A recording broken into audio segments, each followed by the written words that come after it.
Hi traders and welcome to the Technical Analysis Market Watch on Friday the 20th of December. So we've certainly seen an exciting week in the currencies and the indices with the Fed statements not really playing nice with what the expectation was in the market. So we'll jump straight into the charts and see if we can identify any trades for today or early into next week.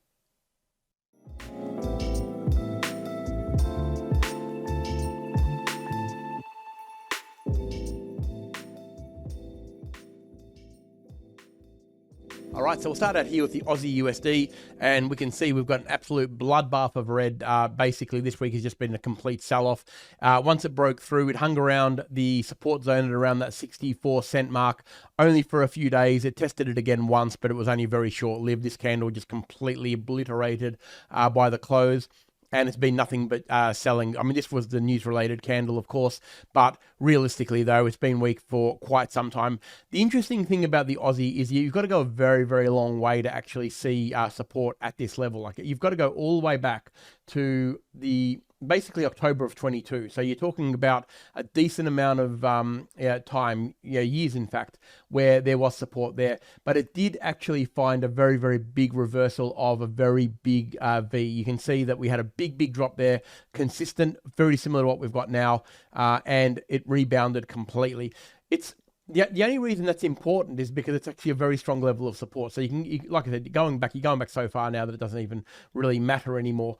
But when you're going to the most recent support, which is in 22, you've got to understand that this level here, around that sort of 62-cent mark, is a significant zone. Because if it doesn't hold up, we haven't even seen price lower than that since all the way back in February 2020, where we had an extraordinary rebound and that was basically at 55. So you're talking about a long way away. In other words, if this support doesn't hold up here, the Aussie is in a bit of trouble. So we need to bank on the fact that there's going to be a consolidation point at this zone, and we're going to see a series of higher highs and higher lows at some point soon, or if we get a daily close below, in my mind, if we get a daily close below 61.80, then we're going to probably be in a little bit of trouble, and it could continue to meander down for longer than people may think. It might go into the very, very low 60s at that point.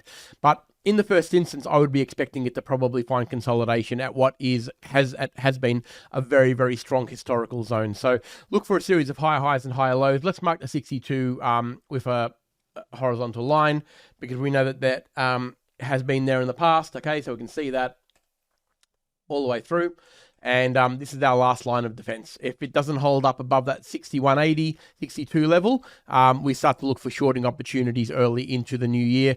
If we see consolidation and we start to see a series of high highs and higher lows, obviously the first instance is going to be heading for the 20 moving average, wherever that may fall. And it's going to be somewhere between 63.80 and 63.50 by the time the moving average gets there. That would be the scalping opportunity on the Aussie.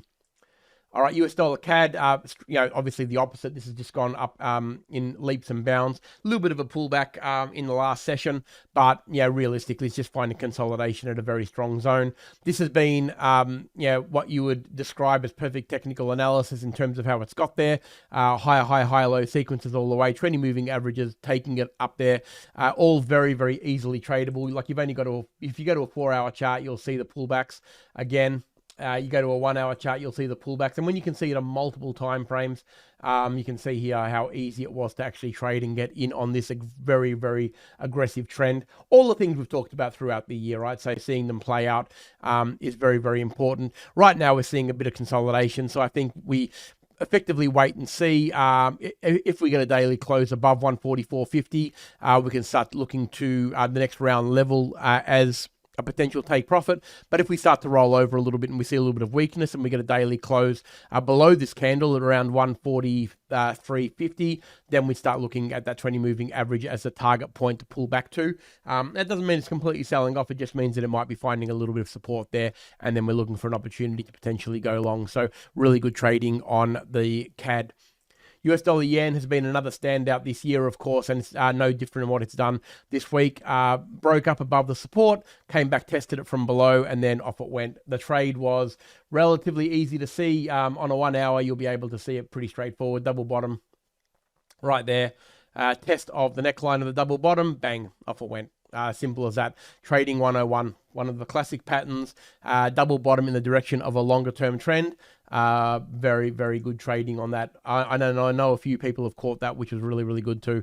Like I say, where it goes to now, geez, I mean, yeah, realistically, 160 is probably the target for it. Like, it's already broken through the resistance here. If the strength continues, you'd think that 160 base, this level here, where we found a few problems last time, and some consolidation would more than likely be the target for it. If indeed it does roll over and starts to weaken, the 20 moving average would be the pullback I'd be aiming for on that one. But I'd be keeping the trades relatively tight on the short because it is a pretty strong aggressive trend heading up. And 160 above, which is about 250 points from here, is where I would be targeting for my take profit if you get involved in any more pullbacks to the long direction. Dollar index has exploded. Again, last two sessions have just been huge. 108.90 to 109 is the likely target here. It's done all the right things from a technical standpoint. Euro obviously getting smashed. We'll get to it in a second, but the dollar strength has been rampant. For a long time now. You can see the big swings. So no real surprises here, but I think the 109 target is what we would be looking for there. Obviously, the reversal of that is the trade that we would normally take, which is the easier way to get in, which is the euro, at absolute last level of defense. And I say that, it's obviously tried to go down. The candle tried to reinvent itself in the last session, but failed again quite miserably, and leaving quite the shooting star right at a level where you wouldn't want it. If we get a daily close below 103.20 here, the next level of support for the euro is a long way away. It's a bit like the Aussie in a sense. There's not much there. Okay, so you can see right through this level here. This is the next level, actually. This the 102.50 area is pretty much the next place you're going to find some sort of support. But that's only, you're talking about support from July of 22 and some support again there at around November of 22. So that would be the next catalyst for a trade. So if we get a daily close below, say 103, even 30, that would lead me to probably push towards the 102.50 to 70 area. That would be my target for a scalp. I don't know if I'd be aiming too much lower than that in the first instance. I think I'd be trying to keep the trades relatively subdued at that point, and look for short and sharps, because I don't know if we're looking for a longer term trend right now. I'd want to be letting Christmas and New Year's get past that and see the markets with fresh eyes early in 25. So just keep the trades short. If we see a series of lower highs and lower lows, aim for the 102.50. If we see a series of higher highs and higher lows on a smaller time frame from here, I'd be looking back at that 104.50 level to begin with, and the 20 moving average.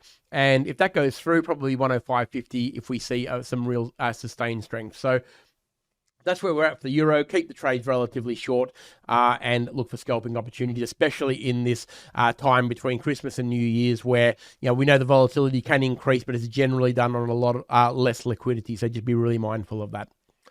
And the S&P 500, look, we saw the big shock yesterday after the Fed announcement. It tried to regain today. It's trying desperately to hold above this level. The 105.80. 50 is a very, very strong level for support. It's recent support too, so it's a role reversal that we can really bolster with recent price action. It needs to hold here, or the next targets are probably going to be the 57.50. So if we see a daily close in the next session below 58.50, I'd be looking at 57.50 as the target, which is the middle zone of this horizontal channel. And failing that, a stronger zone is 56.50. So these are the two zones that I'd be looking for. If we don't get the Santa rally. If the Santa rally kicks in the next few trading sessions, then we're probably going to see a bounce back up to the 20 moving average in the first instance, or around the 6,000. That's what I would be targeting, a 6,000 bounce for a Christmas bounce. But if we see a daily close below 58.50 and it's starting to trend lower on the smaller time frames, I'm not going to have any hesitation looking at shorting opportunities down to the 57.50 and 56.50, because a Christmas rally isn't always assured, and we've seen a very, very big move obviously in the last little bit. Normally Christmas rallies aren't at the end of a very, very strong trend, so I wouldn't be surprised to see a bit of a pullback, and maybe it starts to track up again from one of those stronger levels. So it'll be very, very interesting over the next few trading sessions, but we'll see what it gives us. But just trade carefully again, keep your trade short, and look for scalping opportunities rather than long-term positions at this time of year. But this is an extraordinarily important zone for the S&P 500. So I hope everyone's had a fantastic week's trading and a fantastic year's trading for that matter. This is our last Friday Market Watch video for the year. We're going to have a couple of weeks break now, obviously with the New Year's and Christmas period. Trading is very light, but I hope you've all had a fantastic year. I do completely appreciate all of your support and views over the last year. Pepperstone and us have at FX Evolution have really loved and enjoyed bringing you the technical analysis every Friday, and I know a lot of you have really appreciated it as well. So we certainly appreciate all of your support and help. Have a fantastic Christmas and New Year period, and I will look forward to seeing you early in the new year when we get back on track at around the 6th or 7th of January. So have a fantastic holiday, and yeah, we look forward to seeing you again soon.